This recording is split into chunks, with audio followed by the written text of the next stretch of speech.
On this vote, the yeas are 51, the nays are 48. The motion is agreed to. The chair lays before the Senate the following message from the House. The chair lays before the Senate the following message from the House. Resolved that the bill from the Senate as 1383, entitled An Act to Establish the Veterans Advisory Committee and so forth and for other purposes, do pass. I'm thrilled to announce that just moments ago, we won the vote on the motion to proceed to the House-passed version of the Save America Act.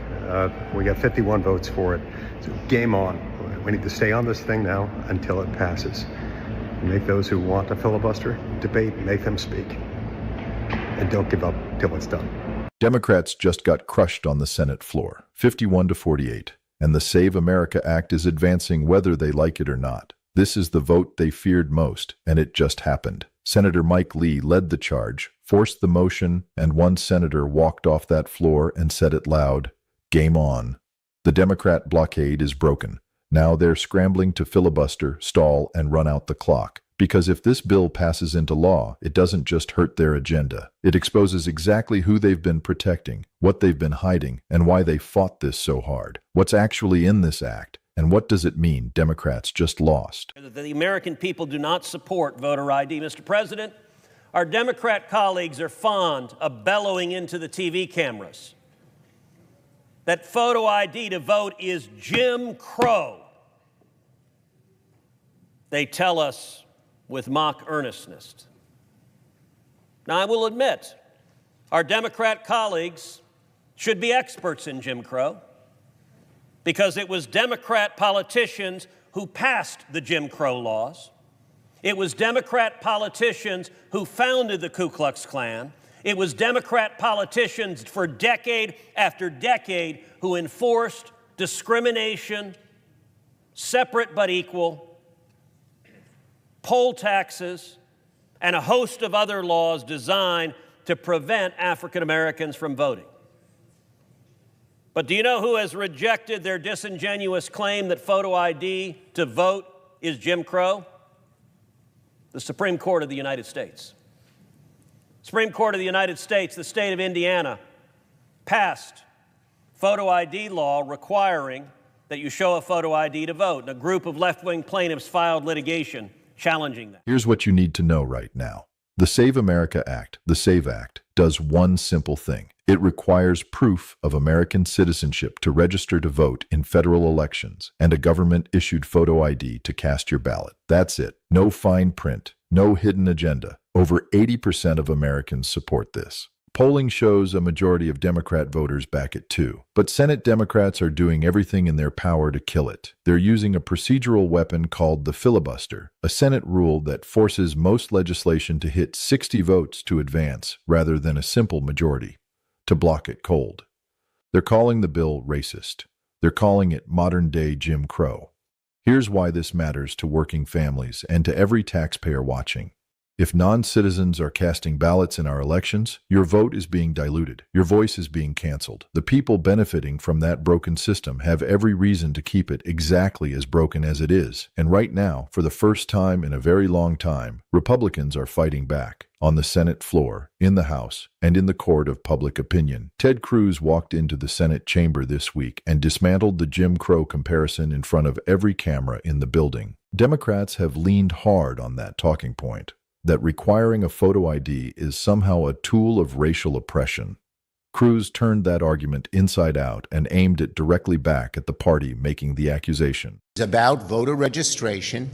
It allows ICE to kick tens of millions of people off the rolls, and they don't tell them until Election Day, and you show up and you say, you're not registered anymore, you're not registered here, you're not on the rolls. And they say, I didn't know that. This is a bill that destroys the country, and it is not about showing ID when you show up to vote. It's about the voter registration rolls, destroying them, purging them, not letting people know, and taking the rights in a algorithm put together by ICE, put together by DOJ and Musk. It's an outrage. And that's why so many people don't want to pay. The party that literally wrote the Jim Crow laws is now lecturing Republicans about voter suppression. That is not a debating point. That is documented American history. And Cruz was just getting started. 50 Republicans that are not going to vote for any piece of legislation from the Senate. Yep. That's a large chunk of the Republican conference. And again, I think it's because we recognize that this is the political issue of the day right now. This is what the American people want. And by the way, this is going to be key to House Republicans keeping a majority in November. It's going to be hard for us to go back to our voters in November and tell them, listen, you gave us control of the House, you gave us control of the Senate, and we couldn't get a common sense voter ID bill passed that both parties, at least from a voter standpoint, support. Sees that this is key to us maintaining control of the House. And if we don't do this, it's going to be a lot harder for us in a few months. The Supreme Court already settled this. Crawford versus Marion County Election Board. Indiana's photo ID law survived a direct legal challenge from left-wing plaintiffs, and the court upheld it. The Jim Crow argument is not just bad history. It is a claim that a federal court already threw out. Democrats know that. They are simply betting most voters don't. Back in the House, a growing coalition of Republicans is done waiting on the Senate to move. Congressman Brandon Gill, a young, non-establishment conservative making real waves, has put a hard number on the table. Roughly 40 to 50 House Republicans, he says, will refuse to vote on any Senate legislation until the Save America Act gets passed. No Senate bills move. Period. And early voting numbers rolling in from Texas right now reveal exactly why the urgency is this intense. The Senate is notoriously slow. Sometimes it takes us months to get nothing done. But the SAVE Act is a priority. I'm a co-author. John, I agree with everything the president said in his tweet, though I haven't seen it. John Thune has promised to bring the bill to the floor. I don't know when he's going to do that, but he is going to do that. I anticipate it will be in the next few weeks. Will it pass? I think so. It just depends. We've got some free range. The Democrats will be against it. But we've got some free-range chickens on the Republican side, and we're going to have to go gather them up. So to get to 60, though, is the thought that this would be a reconciliation bill so you don't have to get to the 60? Is there a single Democrat? Are there several Democrats who would vote with you on the SAVE? I would do it through reconciliation. We could short-circuit all of this, but I'm in a minority. I have chased Senator Thune, my good friend, like he stole Thanksgiving to try to get him to do a reconciliation. This would be perfect for reconciliation. Okay. I also want to touch on the economy. Bill. And if Republicans try to burn time on this legislation here on the floor, we will oppose them for as long as it takes. Donald Trump and Senate Republicans know their numbers are sinking badly. They know the American people are souring on their agenda. They know with each passing day, their prospects for November get worse. So what do? Do they change course? Do they try to work with Democrats to lower grocery costs? Stop the Iran war? Help lower the bill? So again, Democrats are surging in early voting in Texas because their base grasps what's at stake. The potential closure of a loophole that has been quietly working in their favor.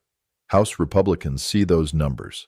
They understand what November looks like if they walk back to their districts empty-handed after controlling the House, the Senate, and the White House all at once. There is a route gaining serious momentum that bypasses the filibuster entirely. Reconciliation. Budget reconciliation only requires 51 votes to pass. Senator John Kennedy of Louisiana is pushing it hard, arguing the SAVE Act directly reduces federal spending on benefits flowing to ineligible non-citizens, which qualifies it under the rules for that process. Democrats used reconciliation to jam through their biggest agenda items on party line votes. Republicans would be using the identical tool. I invite all within the sound of my voice who would like this bill to become law to reach out to as many people as possible, friends, neighbors, especially United States senators who might listen to you. Ask them, please get this passed. Tell them we need to invoke the talking filibuster in the United States Senate. No zombie filibuster will suffice on this one. We've got to turn to this bill, we've got to debate it, and we've got to stay on the bill until it becomes law. There can be no surrender. There can be no ifs, ands, or buts. There can be no cheap imitations here. The Republic is on the line. Let's get this done. Kennedy put it plainly. He'd do it through reconciliation. He believes it can get done within weeks, and he is chasing Senate leadership to make it happen. The math is there if the will is there. 50+1. Republicans hold the Senate.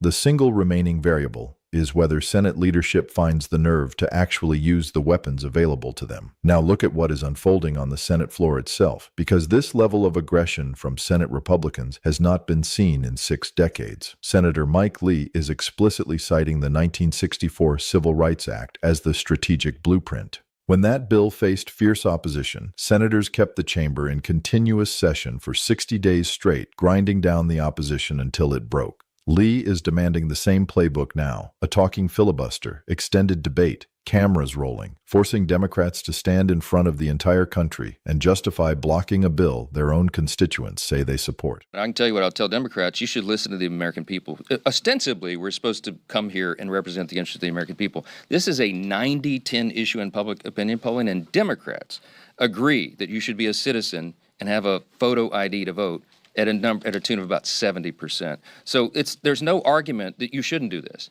If they want free and fair elections, if they don't think fraud should be a problem, then they should vote to enforce federal law. It's already the law, as you know. It's already the law that you have to be a citizen to vote in American elections, and we should enforce that. And having a photo ID, you have to have a photo ID to do everything in American society. Why not to vote? It's ridiculous for them to oppose it. We are cheering along the Senate Republicans and trying to force this through. Hopefully, we can get this to the president's desk for signature. It's a top priority, not just for Republicans in Congress. Again, common sense versus crazy. It's crazy to say that you should not be a citizen or not have ID to vote. And it is common sense, and it comports to the American people. John Cornyn, 24 years in the Senate, a man who once declared changing filibuster rules would take a wrecking ball to the institution, publicly reversed course and said he will support whatever rule changes are necessary to pass the SAVE Act. That is not a minor shift. When a Senate institutionalist with that kind of tenure flips that hard and that publicly, the ground is moving under this issue. Moderate Democrats are reportedly getting, as one congressman bluntly put it, squishy.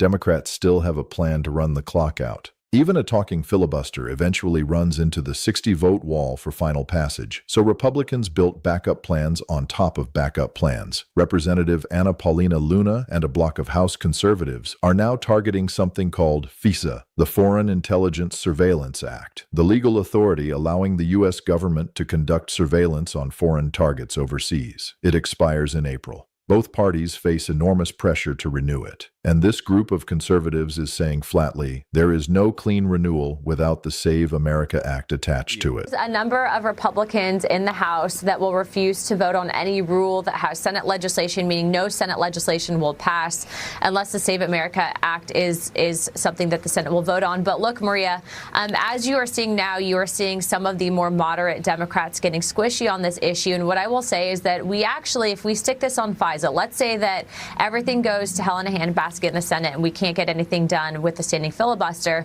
then we can stick it on FISA. As you know, Maria, FISA is one of these must-pass pieces of legislation that the Senate would literally walk over broken glass in order to pass. And I believe this is how we're going to actually get it done. But it is unfortunate, everything that you're seeing with TSA, Chuck Schumer saying that they want to, defund ICE operations and stop it. We've already funded it until 2028, so they're just playing games at this point. And remember, voter ID is national security, and it's the #1 way that we can protect our country. You want your spy powers renewed? Pass the bill. That is the leverage. Democrats will accuse Republicans of holding national security hostage. But consider the counter. What does it tell you about this Senate that passing legislation with 80% public support requires attaching it to something else just to force a vote? That answer tells you everything about who actually fears the American electorate in this debate. And then came the moment that may define this entire political battle. Senator Jeff Merkley of Oregon took the floor to oppose the SAVE Act. He didn't argue discrimination. He didn't raise procedural concerns. He said the quiet part out loud in the United States Senate. This bill is about stopping groups from voting who tend to vote for Democrats. This is, again, about rigging the next election. He said it himself. The bill, by his own admission, targets groups that tend to vote for Democrats, not citizens, not minority communities, groups. He told you exactly who he is protecting and precisely why the Democrat Party is united against this legislation. That single sentence strips away every argument they have made about civil rights and voter suppression. There is no talking point survival from an admission that direct. The American people have spoken at 80%. The House is holding the line. The Senate floor is locked in a confrontation that hasn't looked like this in a generation. Whether this republic gets secure elections or whether the Senate once again lets the moment slip, that answer is coming fast. We'll be right here when it does. Thanks for standing with Freedom in Sight.